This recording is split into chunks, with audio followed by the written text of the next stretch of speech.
Hello, everyone. Welcome back to my YouTube channel. My name is Ayi, and this is Unapologetically Terrified with your host, Ayi. Oh my God, I am so sorry, you guys. 1 month break turned into 2 months, turned into 3 months, and it's about to be a year, which is so crazy. But honestly, this last year has been great and terrible at the same time. 2025, I will say, was one of the hardest years of my life.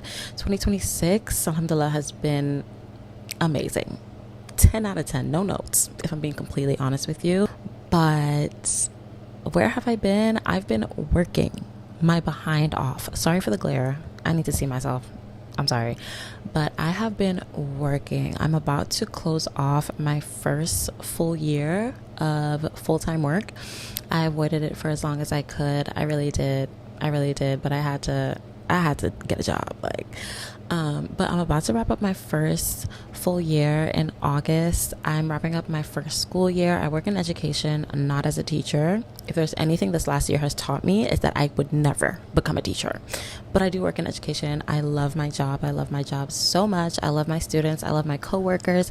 I've made so many new friends through this job, so many close friends too. And I could not be more grateful for this last year.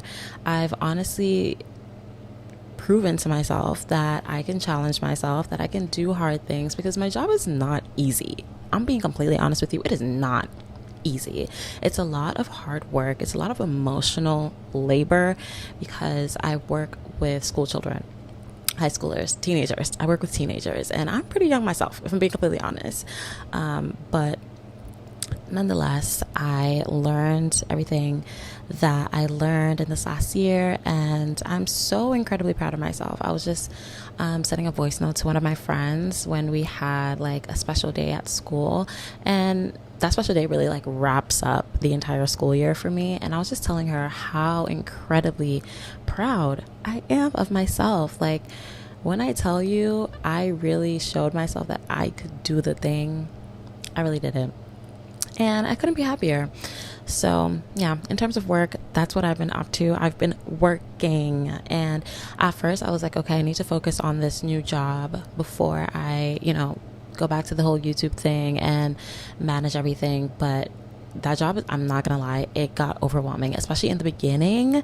It was a really hard transition, but I figured it out, and we're nearing the end of it, and I'm like, you know what?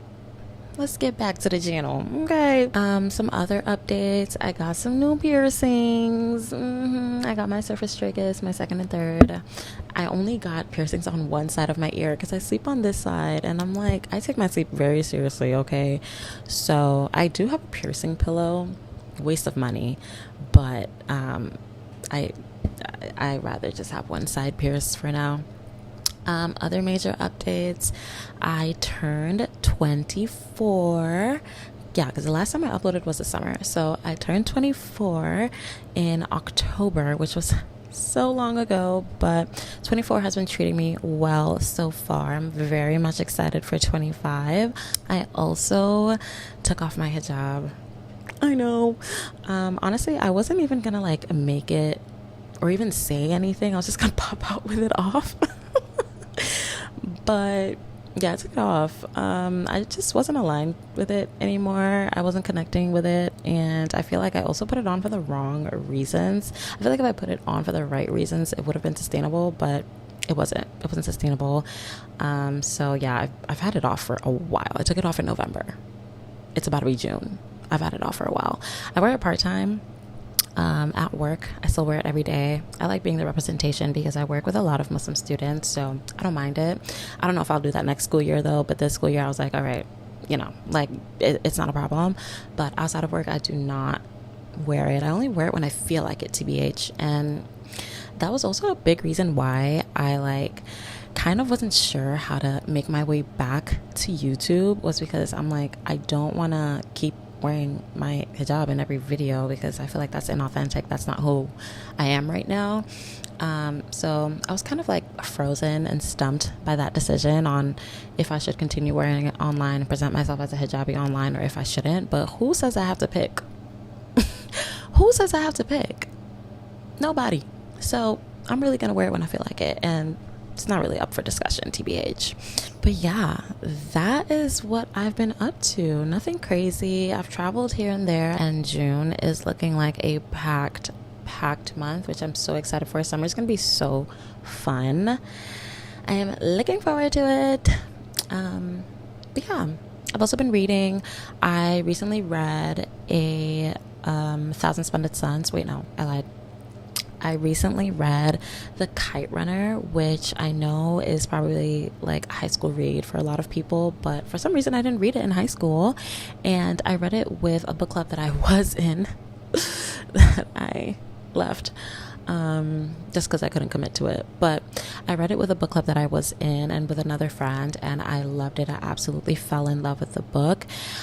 So many quotes in that book. I might do a book review for that one, TBH.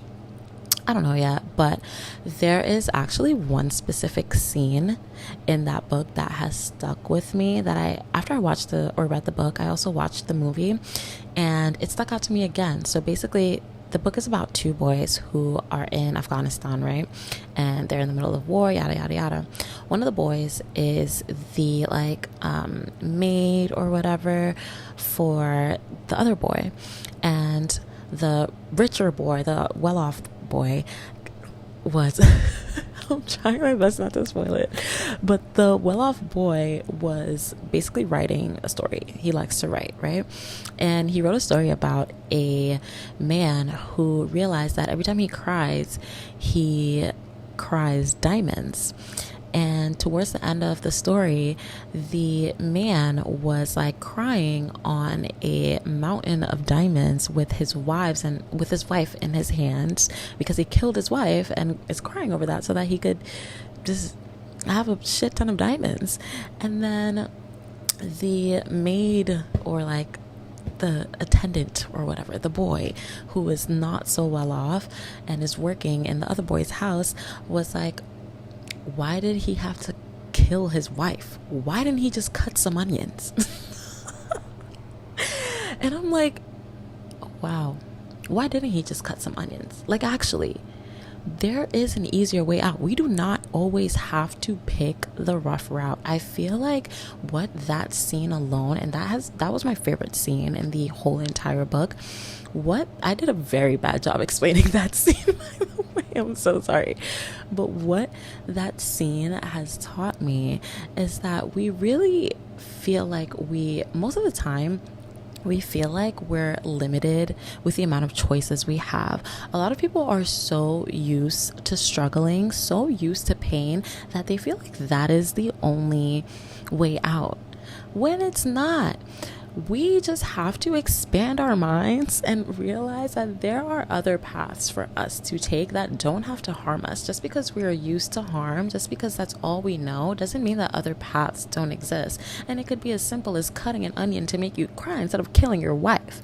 I could see that as, just doing something new instead of killing myself by repeating the same patterns, So yeah, that was a really great read, and I loved it. I also read Parable of the Sower by Octavia Butler.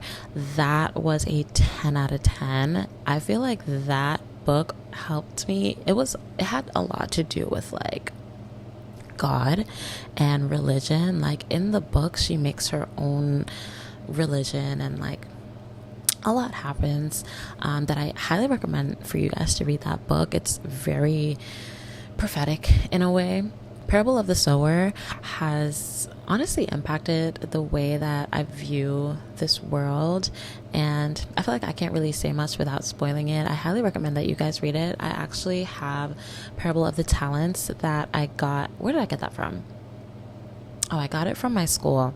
My school has been giving away a bunch of books. I'm like, why? These children need the books more than ever, but they've been giving away a bunch, and I've been taking a bunch, and I found Parable of the Talents, which is the second or the sequel to Parable of the Sower. So that is on my reading list. Right now, I'm reading The Sex Lives of African Women, 10 out of 10. I'm going to read some more after this to close off the night, but that has also opened my eyes. All the books that I've been reading have honestly been so great. I used to do book reviews on my channel. This channel that I'm uploading my podcast on is going to be just a second channel where I do literally whatever I want on it. I'm going to have my podcast. Maybe I'll have a vlog. Maybe I'll have a book review, whatever I feel like. TBH, like, I'm really just doing whatever I feel like. And another reason I was so paralyzed when it came to YouTube was mainly just anxiety. Like, my anxiety this last year, specifically in 2025, paralyzed me so bad to the point where I could not do a thing. I was functionally frozen, and I wouldn't even say I was functioning. I think I was just frozen. I wasn't pouring into myself. I wasn't doing my hobbies. I wasn't hanging out with my friends. I was missing out on huge accomplishments. I wasn't taking care of myself. I wasn't doing YouTube. I was just in my head. I was living in my head all of 2025 because, like, I was in between jobs for most of that year. So towards the beginning of the year, sorry, this keeps going out.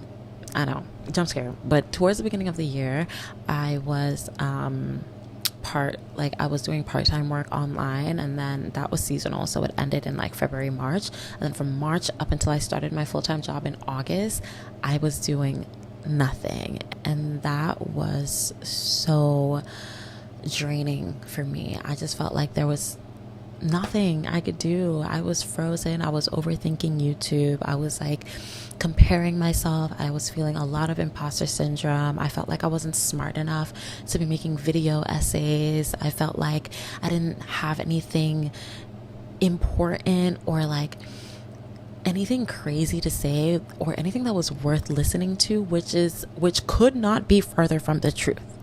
Every single person's experience, opinions is worth listening to, even if you agree with it or don't agree with it, because I don't want to hear from everybody, okay? But I think everyone is worthy of being heard. And that's kind of what I had to tell myself. Every single thing that I have to say is worthy of being heard. I'm worthy of being listened to. And I kind of had to get out of that mindset of like, oh, you have to say something like revolutionary in order for people to listen to you, especially on YouTube. But that could not be farther from the truth. Bro, the amount of times that I watch YouTube videos, I'm like, this man has said nothing. I'm like this video maybe made 1 point for 20 minutes. But they uploaded it anyway because they just wanted to be heard. They just wanted to talk, and things don't have to make so much sense. Everything doesn't have to be an essay that has perfect transition words that's backed by evidence. Like, I can just say shit just because I want to say shit. You know what I mean? Like, I don't have to say anything revolutionary to be worthy. Okay, everyone lives a life that has never been lived before. Even if you're twins, the life of twin A and the life of twin B is going to be completely different, and their stories are worth being listened to. Their stories are worthy of being told, and so is mine. So that's kind of how I'm approaching my presence online. I feel like my video essays in the past and podcast episodes in the past, like even this one, I did not write a single bullet point. I did not plan anything. I'm just gonna pick up my mic. I'm gonna open my laptop, because if I spent time trying to fix my phone and my tripod, I would not have done it. And I'm just gonna talk because I can. Because I am creating a platform for myself, because you and I are both worth being listened to and heard. Because of my anxiety, I was also in a state where I was constantly terrified of what others were thinking all the time. I was so much in my head that I wasn't even living in my body. Like, I was living outside of it, constantly looking around for opinions when it just didn't make any sense. And that also stopped me from this, because I'm like, oh my God, this is a lot of attention. This is a lot of attention. So that kind of scared me too, because I'm like, I know that I'm going to be good at whatever I do, and YouTube is one of them. Like, I know so long as I stay consistent, so long as I challenge myself to be 1% better than the last video, I will do well. People will see me. People will know I exist. People will hear me. But I think part of me was not ready for that success. And I even talked about this in therapy. I've been in therapy for, I don't know how long I've been in therapy. I spent the last 2 years in therapy consistently. And then before that, maybe like high school, middle school, I was also in group therapy with my friends. That's how we became super close. It's because we went to a middle school and we were part of a program that really cared about like the mental health of their students. So I was always in group therapy with my friends and was always reflecting, always introspective. But these last 2 years in therapy, I really, really, really, really, really had to dig deep and think about why I wasn't willing, or why I was so scared to be seen, why I was so scared to be heard. And it all boiled down to being scared of success. I was, not anymore, because we're getting places, okay? I was so scared of success. Why? Because it was something that was unfamiliar to me. Why? Because in the past, I was so incredibly hard on myself. If I did not achieve something very specific, I would think that I failed, that I did not succeed. And with YouTube, I was scared of succeeding because I felt like I didn't deserve to succeed. But I do. You do. I do. We all do. And our brains are used to what's not new. They're used to things that they can predict. Our brains like predictability, and success is unpredictable. It wasn't something that I could predict. I didn't know what it would look like. And because I didn't know what it would look like, because I know what failure, it's not failure, it's just comfortability. Because I know what that looks like, my brain just chose that, because success is new. Success is scary because I don't know what's going to happen. And I don't know how long it's going to take. I don't know how I'm going to define success. I don't know what exactly is going to make me successful. And at the time, and I didn't define it at the time, but now I have. And now I understand that I deserve to be successful. You deserve to be successful. And even if I'm scared, I am going to do it terrified. That's the whole point of why I started my podcast, because I'm going to live my life unapologetically terrified. I'm going to be scared. I don't know what I'm doing all the time. Do you? None of us do. None of us do. But I'm going to do it anyway because I deserve to, because it's what I want to do. I've literally been making YouTube videos since I was 12. I was showing my friends a video 2 days ago. I was hanging out with my friends and I showed them one of my videos from my old gaming channel that I made when I was like 13. And I was like, wow, I really have been doing this for a while. And when I tell you, I have been thinking about my YouTube channel every day for the past 9 months since I took my hiatus break or whatever. I've been thinking about it. And if something is on your mind every single day, please pursue it. Please pursue it. Why aren't you? I'm talking to you. Why aren't you? Just do it. Just do it. See where it takes you.